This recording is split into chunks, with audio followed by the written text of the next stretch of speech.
राष्ट्रपति शासन लग गया, लखनऊ की गलियां खामोश हो गईं।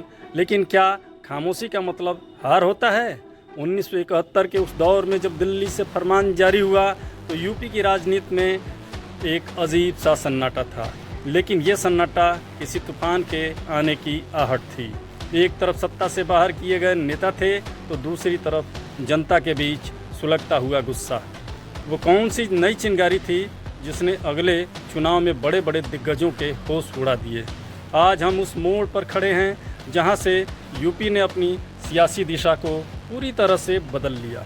नमस्कार, आरके डायलॉग के इस मंच पर आप सभी का हार्दिक स्वागत है।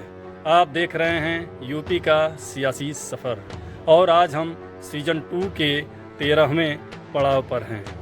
दोस्तों, राष्ट्रपति शासन भले ही कागजों पर प्रभावी था, लेकिन ज़मीन पर खेल बदल रहा था। चौधरी चरण सिंह जी ने हार नहीं मानी थी। उन्होंने प्रदेश भर में दौरा शुरू किया। गांव-गांव जाकर उन्होंने एक ऐसा संदेश दिया जो उस समय के किसी भी अन्य नेता के पास नहीं था। किसान और स्वाभिमान। 1971-72 का वो वक्त यूपी के इतिहास में इस बात के लिए याद किया जाता है कि कैसे लोग सड़कों पर उतरकर यह पूछने लगे थे कि हमारी सरकार क्यों गिराई गई। यह केवल विरोध नहीं था, यह एक नए जनाधार का उदय था। इस 13वें एपिसोड में हम देखेंगे कि कैसे इंदिरा गांधी का वर्चस्व बढ़ने के साथ साथ यूपी की क्षेत्रीय पार्टियां एकजुट होने लगीं।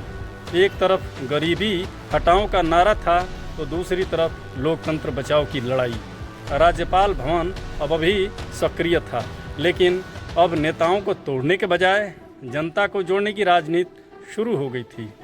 इसी दौर में हमने देखा कि कैसे छात्रों, युवाओं और किसानों का गठबंधन एक साथ एक मंच पर आने लगा था। आज हम राजनीति में लहर की बात करते हैं, लेकिन क्या आपको पता है कि वह लहर कैसे पैदा होती है? वह लहर तब पैदा होती है जब जनता को यह एहसास हो कि उनके अधिकार छीने जा रहे हैं। 1971-72 का वह दौर जो हमें सिखाता है कि सत्ता चाहे कितनी भी ताकतवर क्यों न हो, जब जनता जागरूक हो जाती है तो उसे झुकाया नहीं जा सकता। आज का दौर हो या 70 का दशक, राजनीति का मूल मंत्र वही रहा है। जो जनता की आवाज़ को समझेगा वही यूपी की गद्दी पर बैठेगा। यह 13वां पड़ाव एक ऐसे मोड़ पर है जहां से यूपी एक बड़ी लड़ाई की ओर बढ़ रहा था।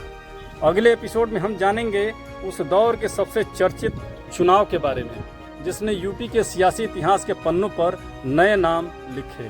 अगर यह ऐतिहासिक सफ़र आपको अपनी जड़ों से जोड़ रहा है तो आरके डायलॉग के फेसबुक पेज को निश्चित रूप से फॉलो करें और अपने विचार कमेंट में साझा करें। क्या आपको लगता है कि आज भी यूपी की राजनीति में किसान और स्वाभिमान ही सबसे बड़े मुद्दे हैं? मिलते हैं अगले पड़ाव पर। तब तक देखते रहिए यूपी का सियासी सफ़र।